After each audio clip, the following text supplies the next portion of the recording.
27 साल के बाद उन्होंने बताया कि ये वो बच्चे हैं, 80% वो बच्चे हैं जब ये माँ के पेट में थे तो इनके बाप ने इनकी माँ को मारा। उस जाहिल को ये पता नहीं था कि मैं अपनी बीबी पे हाथ नहीं उठा रहा हूं, बल्कि मैं अपने होने वाले बच्चे के ऊपर जुल्म कर रहा हूं। इसने मारा तोड़ा। अब जब बच्चा पैदा हुआ तो वो मेंटली डिस्टर्ब माँ के पेट से ही था। अब इसको कहीं भी ले जाएं, चाहे आप इसको भुवनेश्वर दिखाएं, चाहे आपको कलकत्ता दिखाएं, चाहे आप इसको बंबई दिखाएं, अपने किए का तो कोई मियां इलाज है नहीं। आपने जो किया वो भुगत लिया। अब जरा गौर करो, बाप मां को प्रेगनेंसी में मारे तो बच्चे के ऊपर असर हो जाए। बल्कि डॉक्टर तो ये कहते हैं औरतों से देखो टेंशन लोगी ना तब भी तुम्हारे बच्चे की हेल्थ पर असर होगा, टेंशन मत लेना, बल्कि अच्छी ग़िज़ाएं खाना। अच्छी ग़िज़ाओं का असर बच्चे पर होता है।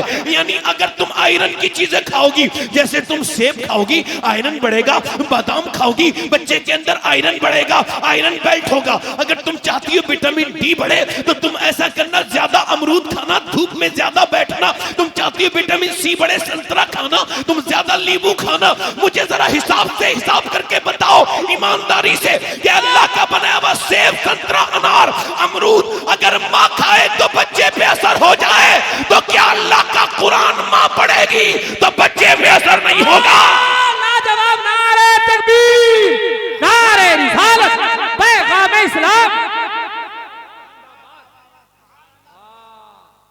बोलो असर होगा कि नहीं होगा? मगर माँ ने कुरान पढ़ना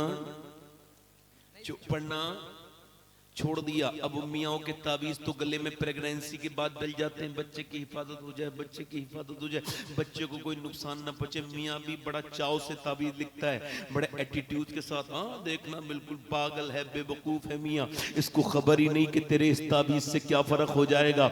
अगर तू बड़ी बरकत वाला भी सही तो फिर भी बात वो करना जो कि इस्लाम में आई है, बात वो कर जो जरूरी है। तू ये नहीं कह सकता चल ये ताबीज तो गले में डाल ले, तेरे दिल की बात पूरी हो गई। मगर मेरे कहने से एक रुकू कुरान का रोज पढ़ना, कम से कम एक बार सूरह यासीन रोज पढ़ लेना। क्योंकि हजरत सैयदा राबिया बसरी के पास जब कोई औरत प्रेगनेंसी में आती थी तो राबिया उसके सामने रोने लगती थी। समझाते समझाते कहती थी देख अल्लाह ने तुझे अब उम्मीद दी है, अब झूठ मत बोलना। कहा क्यों? कबत झूठ मत बोलना, तू दगाबाजी मत करना, गाली मत देना, कोई खुराफात मत करना।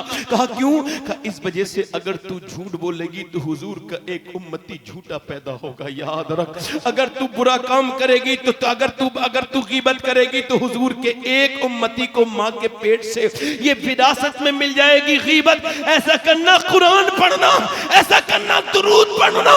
मेरे बरेली के आला हज़रत फरमाते हैं अगर तुम ये चाहते हो कि तुम्हारे बच्चे आशिक़ रसूल बने तो अपनी औरतों से कहो कि जब उनको दूध पिलाएं तो दूध पिलाती जाएं, मदीने वाले पर दरूद पढ़ती जाएं। अच्छा पैगाम, जिंदाबाद, नारे तकबीर, नारे रिसालत, उर्से मुबारक। मदीने वाले पर दुरूद।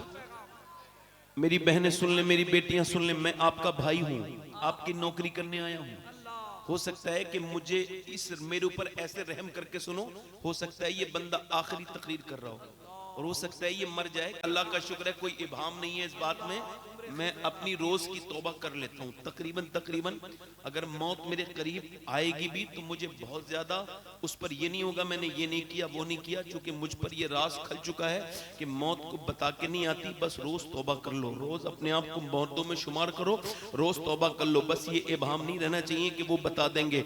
अपने दिल को ठीक करना है तो अपने आप को मुर्दों में शुमार करो। मैं अपनी बहनों से कहता हूँ मेरी बेटियों जरा सोचो तो कि तुम्हारे बच्चे अगर पैदा होने के बाद, हजरत राबिया बसरी कहती हैं कि औरतों की दुआएं सबसे ज्यादा तब कबूल होती हैं उस वक्त के जब वो माँ के पेट उनके पेटों में बच्चे होते हैं। जब वो अपने बच्चों को लेकर के दुआ करती है ना, हाथ उठाती है, अल्लाह देख मैं इस तकलीफ में मुब्तला हूँ, कैसे गम में मुब्तला हूँ, कैसा दर्द है मेरे ऊपर कि बच्चा मेरे पेट में है। मालिक मैं पाल रही हूँ, मुझसे सोने में दिक्कत है, मुझको बोलने में दिक्कत है, खाने में दिक्कत है।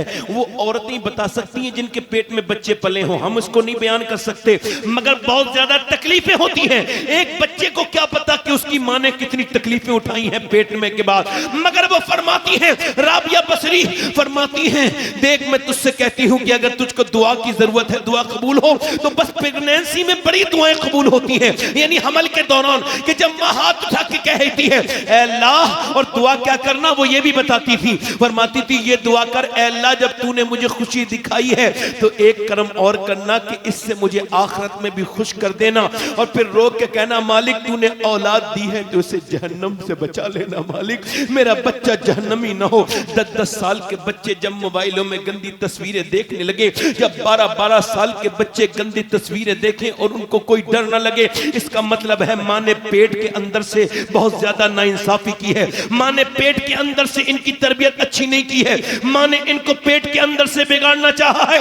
ऐ मेरी बेटियों, मेरी बहनों, मैं आपसे यही कहना चाहता हूं, अगर आपका ये लाल अगर आपका ट्रक के नीचे आए तो आप उसको बचा लेंगी, जहन्नम में जा रहा है तो नहीं बचाओगी, नहीं बचाओगी। एक